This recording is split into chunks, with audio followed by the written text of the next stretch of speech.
So today we're looking at the problem, find the number of distinct colors among the balls. So we're given an integer limit and a 2D array queries, where each query is of size 2. So there are limit +1 balls with distinct labels in the range 0 to limit. We start with all the balls not having any color. So for every query in queries, we're going to mark the ball X with the color Y. And after each query happens, we want to then know the number of distinct colors among the balls. So we want to return this final array result of length n, where result I is the number of distinct colors among all these balls after the ith query. So maybe looking at an example will make this make a little more sense. So you see here, we have our limit is 4, which means we have 5 balls from 0 to 4. We have the queries 1, 4, 2, 5, 1, 3, and 3, 4. So what this means is that after query 0, we're going to take ball 1 and set this to color 4. So then after this, it means that we only have one colored ball with one distinct color among them. So here we put 1. So then query 2, we're going to take ball 2 and give it color 5. So now we have 2 distinct balls with 2 distinct colors among them. You can see right here. So then we're going to put 2 there. So then we're going to do query 3. So here we're going to take ball 1 and give it color 3. So remember that we already colored ball 1 as part of this first query. So really taking this ball, which was originally color 4, and giving it color 3. So what this means is that there are 2 colored balls, and among them there are 2 distinct colors. So we're going to put 2 here again. Then finally, this last query, we're going to take ball 3 and give it color 4. So here we're going to have, at this point, one ball, this ball 1 with color 3, ball 2 with color 5, and ball 3 with color 4. So we're going to have 3 unique colors in this after this query. So it might be a little confusing because we originally gave ball 1 color 4, and now ball 3 has color 4. But remember, we changed 1 to 3 at one point. So after every query, we want to know how many distinct colors that we have. So let's look a little bit closer at an example of how we could solve this. So let's dive into this same example that we looked at previously. So one way that we can solve this is by using 2 hash maps. And what these hash maps are going to do is one of them is going to keep track the color of each ball. So the key here is going to be the ball, right? The identifier of that ball. So any number from 0 to limit. And then the value is going to be the color. So at any point, we can look at this and know at this point, this ball is associated with this color. We're also going to have another hash map which counts occurrences of colors. And this is what we're going to use to know how many distinct colors that we have at any given point. This might be a bit confusing exactly how we use these, but let's dive in and see exactly how this is going to work. So let's say this is hash map 1. This is ball, the color, and then this is color count. So let's go through this example. So here, what we're going to do is do this first query. So we're going to take ball 1 and assign it to color 4.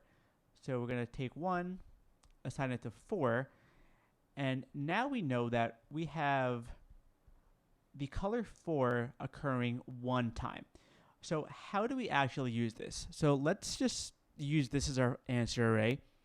We could take the number of keys in this hash map, which represents the distinct number of colors, right?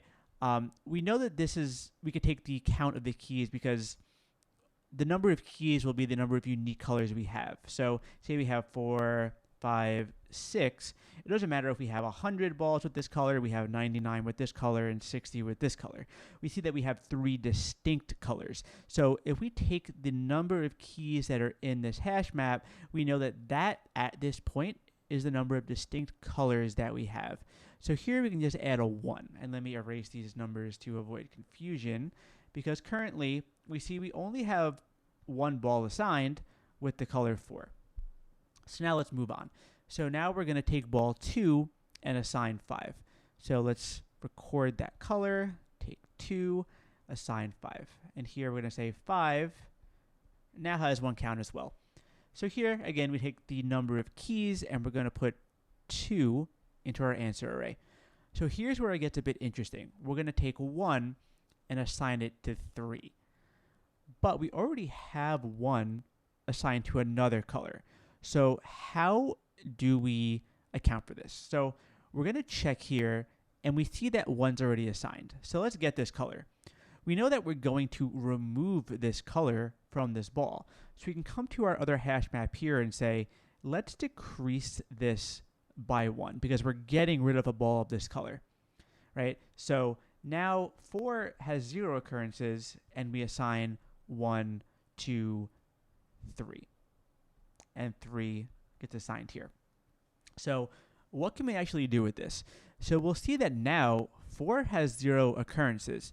So essentially there's no point in having it in our hash map, so we can just take it and remove it because that's not really a key that's representing any kind of valid information that we have because no balls have the color 4. So we just remove any keys that at any point become 0.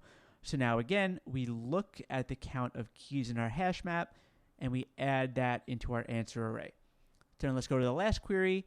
We're going to take ball 3 and assign it to color 4. So we're going to take 3, assign it to 4. Similarly here, we're going to update our hash map because now we have another ball with the color 4. So again, we take the length of our keys here and we're going to add it in. So the time complexity here is O of Q because we're just going through each of these queries one time without any extra iterations or anything like that. So let's hop over to the code and look at exactly how this is going to work. So the first thing we do is set up our 2 hash maps. So I'm using the default dict library here to do this. We're just going to have 2 default dict with integers as the values. So one's going to be the color count, and this keeps track of the number of occurrences of colors that we've seen so far. Then we have ball to color, and this is going to be the hash map that takes a ball and tells us what color is currently assigned to it. Then we also have our answer array, and this is where we're going to append values and finally return at the end. So then we're going to go through each query, and we're going to break this up into a ball and a color. So we're first going to check and say, if this ball is currently assigned a color, we have to do some logic. So if it's currently assigned, we take whatever the current color is, and we're going to decrement that by 1. And we're doing this because we're basically unassigning that color from the ball to make room for the new color that's being assigned. So we decrement this by 1, and then we're going to say, if there are now no occurrences of that color, we can just remove that from our hash map because it's not relevant information and we don't need it. So then after that, what we do is we're going to assign that ball this new color and increment the count of that new color by 1. Otherwise, in the other case, where this ball is not currently assigned, we just do the same thing, where we're going to increment the count of that color by 1 and assign that color to that ball.